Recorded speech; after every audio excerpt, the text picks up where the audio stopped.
Bonjour, bonjour, bienvenue à toutes et à tous sur Cocotte TV. Aujourd'hui, nouvelle vidéo de présentation et on vous parle d'un boîtier ITX The Tower 100 Racing Green Edition.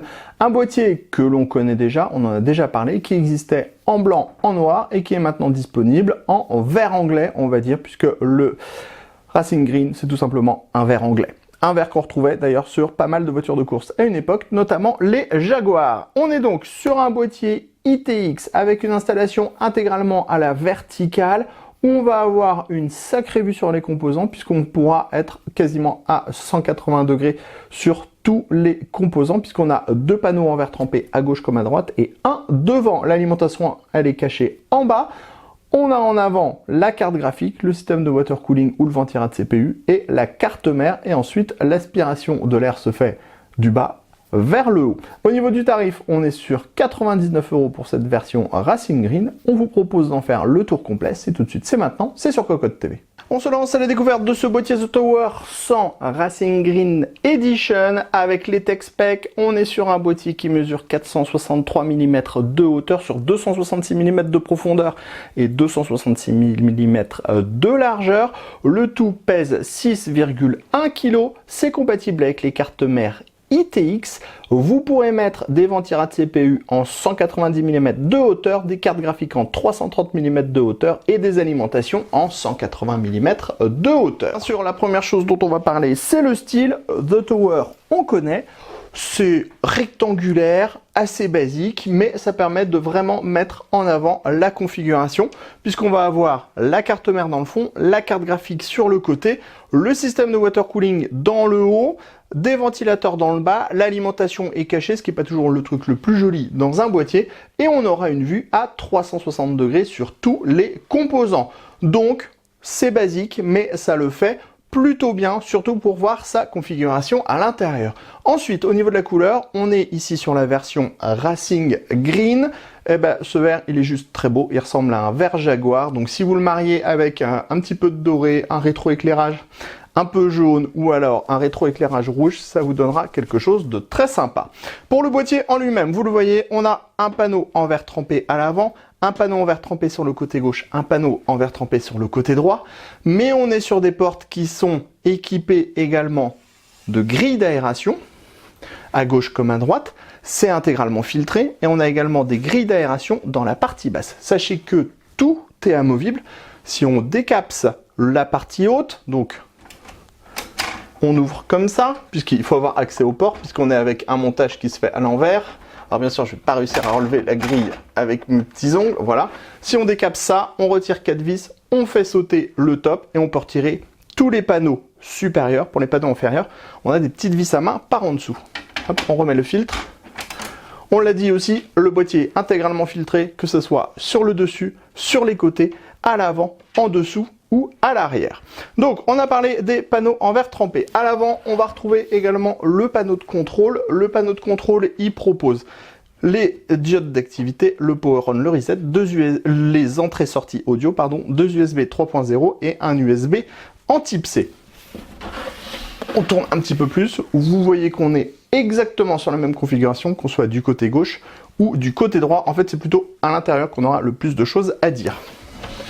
Donc, on saute tout de suite à l'arrière avec ici deux petits passages, ce qui va permettre de pouvoir faire sortir les différents câbles qui seront reliés à la carte graphique ou à la carte mère. Ici, on a une platine amovible, 4 vis à main, avec ici un petit filtre aimanté, plastique, qui protège un ventilateur de 120 mm. On pourra remplacer ce ventilateur de 120 mm par un ventilateur de 140 mm. Dans la partie basse, on va trouver l'emplacement de l'alimentation sans patins en caoutchouc avec une platine amovible et on va également trouver le filtre avec un mèche nylon qui va protéger l'alimentation. On en profite pour passer sur le dessus. On vous l'a montré tout à l'heure. Quand on appuie, ça déclipse la grille, on retire la grille. Et ici, on va trouver l'arrière du boîtier. En fait, on va avoir un ventilateur de 120 mm ici, on peut le remplacer par un 140 mm. Ici, on va avoir l'emplacement pour les ports IO Shield de la carte mère. Et ici, les deux slots d'extension à 90 degrés. C'est également là qu'on va retrouver tous les câbles et tous les dispositifs pour le panneau de contrôle. Et vous allez ensuite faire sortir vos câbles ici, les passer par les passages, par exemple pour le HDMI, le VGA. vous dire de plus sur ce boîtier comme ça sans l'ouvrir? Eh bien, pas grand chose. Il faut vraiment retirer tous les panneaux pour pouvoir le découvrir en profondeur. On n'oublie toutefois pas de vous montrer la partie inférieure. La partie inférieure, elle présente le filtre amovible qu'on vous a déjà présenté tout à l'heure. On a un second filtre à destination de la carte graphique. Ici, on a les vis à main qui permettent de démonter les petites parties latérales. Vous voyez, c'est très simple à retirer, c'est filtré par derrière. On pourra d'ailleurs changer, si on ne veut pas de filtre, par des parties en plastique pleines. Et on a également les 4 pieds en plastique avec des patins en caoutchouc. On passe maintenant à l'intérieur de notre petit The Tower 100. Alors, pour pouvoir arriver à ce résultat et avoir tout le châssis accessible, il y a pas mal de démontage à faire. Tout d'abord, il faudra démonter le top cover. Donc, le top cover, il est maintenu avec 4 vis. Voilà, comme ceci, il est posé, on retire les 4 vis. Et quand on va retirer les 4 vis, en fait, ça va permettre de démonter les panneaux en verre trempé. Les panneaux en verre trempé, c'est tout simple, ils sont juste clipsés, glissés comme ceci, avec une petite partie qui se glisse, qui est filtrée aussi, qui vient se fixer par en dessous comme ceci. On met une petite vis à main et c'est bloqué. Vous voyez, on vous montre aussi pour ce côté-là. Par exemple, vous prenez votre panneau, hop, vous le glissez. Bon, normalement, c'est plutôt comme ça que ça fonctionne pour avoir les 4 panneaux, les 3 panneaux en verre trempé à la suite, mais ce n'est pas la question. Ce qu'on veut, c'est passer à l'intérieur pour découvrir le châssis de ce boîtier. Alors, on va se mettre face au châssis. On va retirer la porte en verre trempé. Vous avez vu, c'est hyper facile à faire.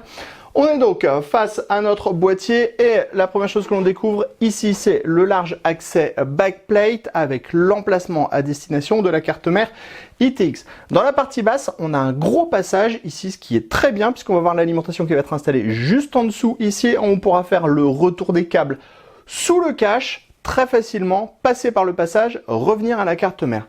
Très bien fait. Ici, le cache alimentation qui est compatible avec ventilateur de 120 ou 140 mm. Donc, on pourra adjoindre un ventilateur. Et ici, sur le côté, vous le voyez, on a également 2 petites platines compatibles SSD. C'est en 2,5 pouces. Ça tient avec des vis et le montage se fait grâce à 4 petites vis pour chaque SSD. Si on passe sur le côté gauche, ici, on a l'emplacement pour la carte graphique. On pourra être en full size. On a 2 slots avec montage par vis à main. On continue maintenant à l'arrière. À l'arrière, on l'a dit tout à l'heure, on a déjà un ventilateur de 140 mm qui est l'arrière. On pourra ajouter, si on le veut, un autre ventilateur de 120 mm ou 140 mm.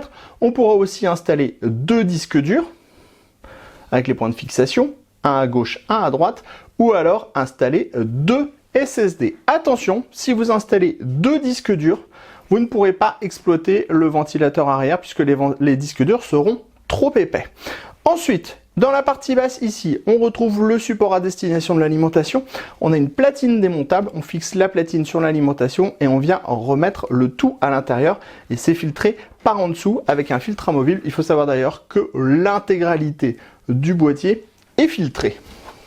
On termine sur le dessus ici. Le dessus, on a le panneau de contrôle normalement, le top en plastique, le mesh filtré et donc on a ici de base un ventilateur de 120 mm. Il est monté sur un emplacement qui est également compatible 140 mm. C'est à cet endroit qu'on pourra monter, si on le désire, un radiateur de water cooling. C'est d'ailleurs le seul endroit où on pourra en monter un dans ce boîtier. D'origine, sauf si on fait de la grosse bidouille à l'intérieur, on pourra mettre un radiateur de 120 mm maximum, mais on pourra mettre du push-pull avec 2 ventilateurs l'un sur l'autre et vous allez le voir dans quelques secondes, c'est tout à fait possible puisque c'est ce qu'on a réalisé comme montage. On découvre maintenant notre Tower 100 avec la configuration montée à l'intérieur de ce dernier. Alors on est sur un montage qui est vraiment spécifique puisqu'on est sur un montage à 90 degrés avec la carte graphique qui va être à la verticale et qui va descendre vers le bas. Ce qui fait qu'elle va pouvoir s'alimenter en air frais facilement puisqu'on a pas mal de grilles sur ce boîtier. En plus, tout est filtré, donc on n'aura pas de soucis avec la poussière. Dans la partie basse ici, on l'a déjà vu tout à l'heure, on a le cache alimentation qui dissimule intégralement l'alimentation et tous les câbles. C'est vraiment très bien fait et c'est très facile à à appréhender. Ici, on a la carte graphique. On pourra mettre du full size en 2 slots. Et vous le voyez, si vous avez les connecteurs dans la partie basse, on ne verra même pas les connecteurs. Ensuite, on a la carte mère en ITX au centre avec la mémoire. Et ce qui est intéressant, c'est qu'on a beaucoup de place ici pour tous les connecteurs SATA USB, USB type C ou encore ATX 24 broches, ce qui est assez rarement le cas dans les boîtiers ITX. On est souvent très serré avec les parois. Là, ça passe absolument sans peine et très facilement. L'installation est very easy à ce niveau-là. Ensuite, on a l'IO water cooling ici qu'on a installé en push-pull. On a, comme on le disait tout à l'heure, 2 ventilateurs de base dans le boîtier, un sur le dessus en extraction et un autre à l'arrière qui est également en extraction, ce qui fait que l'air en fait est aspiré par toutes les grilles pour pénétrer à l'intérieur du boîtier et ressortir dans la partie haute. On a donc installé ici en push-pull, donc on a 2 ventilateurs de 120 mm qui vont souffler l'air sur le radiateur de l'IO water cooling, ce qui permettra d'avoir des bonnes performances. Sur le côté gauche, vous le voyez, ici, on a uniquement la carte graphique qui descend. Avec le panneau vitré, ça vous donnera quand même une belle vue sur votre carte graphique. On vous montre. Donc, soit vous pouvez, parce qu'on peut inverser aussi les panneaux, donc vous pouvez mettre ou le panneau qui va de l'autre côté normalement dans ce sens-là, donc avec l'ouverture ici et la vitre ici, ou alors vous pourrez faire l'inverse, ce qui fait que ça donnera quelque chose comme ça. Dans tous les cas, on a une grille filtrée qui permettra d'avoir une bonne alimentation en air frais de la carte graphique et en plus vous pourrez voir votre carte graphique. À l'arrière, on a le ventilateur ici qui est en extraction. On a un panneau qui tient avec 4 vis à main. On vous montre. Hop, le ventilateur n'est pas branché, on l'avait débranché pour la vidéo. Il est ici, on peut le remplacer par un 140 mm. Et derrière, ici, vous avez la platine HDD SSD qui pourra permettre soit d'installer des unités de stockage, soit de regrouper absolument tous les câbles à l'arrière et d'avoir un montage qui est relativement propre.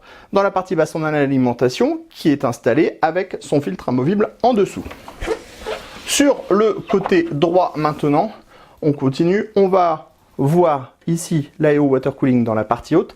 On a plein de passages sur les côtés pour pouvoir passer tous les câbles du RGB, tout ce qui fait qu'on a vraiment aucun câble qui traîne à l'intérieur du boîtier et ça c'est très agréable parce que on est sur du ITX, alors certes on a pas mal d'espace grâce au format du Tower 100, mais ça reste agréable de pouvoir dissimuler, cacher, organiser tous les câbles aussi facilement. Enfin, ici on aura un SSD, on pourra en ajouter un deuxième, si vous n'utilisez pas les platines, vous pourrez tout simplement les démonter. Pour en finir avec notre tour complet du The Tower 100 Racing Green Edition, on vous propose de découvrir le boîtier allumé.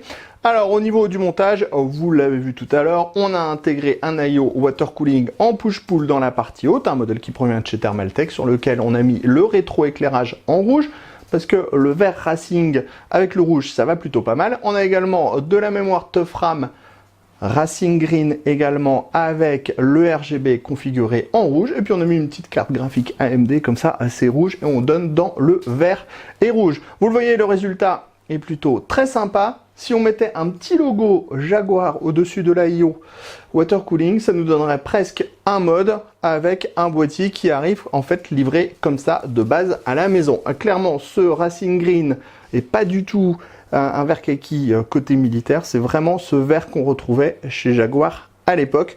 On adore tout simplement. Pour ce Tower 100, on a fini le tour complet de ce dernier. Comme vous pouvez le voir, il n'y a pas de système RGB de base, donc on ne va pas appuyer sur un petit bouton pour changer toutes les couleurs, puisque le système RGB sera apporté par les éléments que vous allez intégrer à l'intérieur de ce dernier. Sur ce, on se donne rendez-vous très prochainement sur cocoteland.com pour toutes nos news, tous nos articles, et sur notre chaîne Cocotte TV pour toutes nos prochaines vidéos. Sur ce, on vous dit à très bientôt.